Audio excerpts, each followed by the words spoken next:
Okay, so Quill, The Life of a Guide Dog wasn't just a cute documentary about puppies being trained as eye-seeing dogs, nor was it about porcupine dog hybrids bred to be eyes for the blind people. And I'm sad that neither was the case.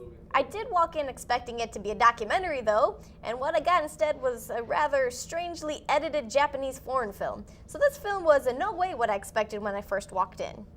What made this film difficult to watch was the way it sort of jumped around. Quill had 3 different owners in this film, and you don't get to spend enough time with any of them to get attached.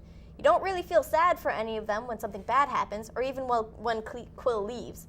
Granted, this is a film about the dog's life, not about the owners, but it made everything seem jumpy and awkward. It also probably didn't help that the movie was in Japanese, and a lot of the translations were sort of awkward too. Not a lot of jokes translated well, and it's a little bit more difficult for an American audience to understand the different types of foreign humor in the film. And that there were multiple narrators in the film was also confusing. It took quite a while for each narrator to introduce themselves. The one thing that sort of bothered me though was the way they used CGI in order to advance the storyline.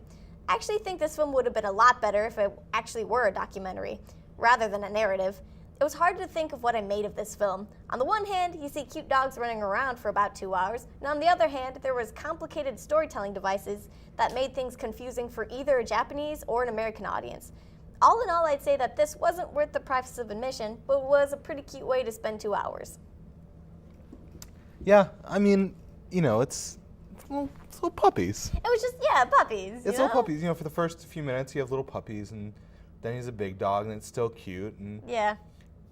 Obviously, I'm not going to complain about having to watch cute dogs. Yeah. But yeah, there were some. The thing you brought up about the narration, I think, was the biggest. It just felt like an oversight. Yeah. That it had 2. Because I think there were 2 narrators. I think there were 3 narrators. Okay. In all honesty, I'm not surprised. I'm pretty sure I kind of lost count. But yeah, so the 2 narrators, they had very similar voices. Yes. They, there are 3 narrators. They all had very similar voices. They didn't seem to have different stories. They all just seemed to say things in order to advance the story. Yeah.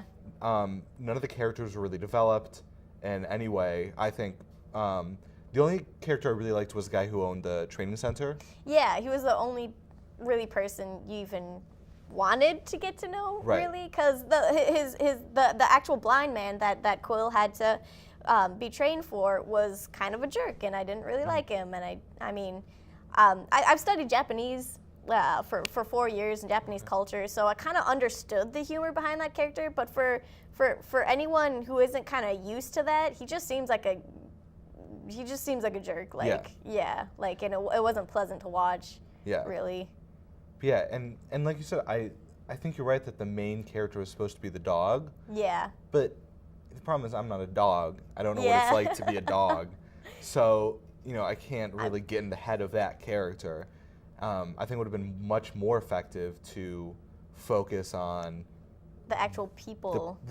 Develop the people. Who we could or at least, actually relate to. Yeah, find like one human character that you can put through all of the stories somehow, rather than chopping it up so we meet these people for like a minute a piece, like 20 minutes a piece, 30 minutes, and then they're gone. It was just, I think the biggest part that I didn't really like about this movie was just the CGI, everything. That was really, kind of really crazy. Yeah. But, all right.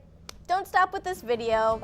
We didn't think it was worth the price of admission, but we have plenty more reviews and interviews on our YouTube channel, youtube.com/thepriceofadmission. Remember to leave a comment telling us what your favorite dog movie is.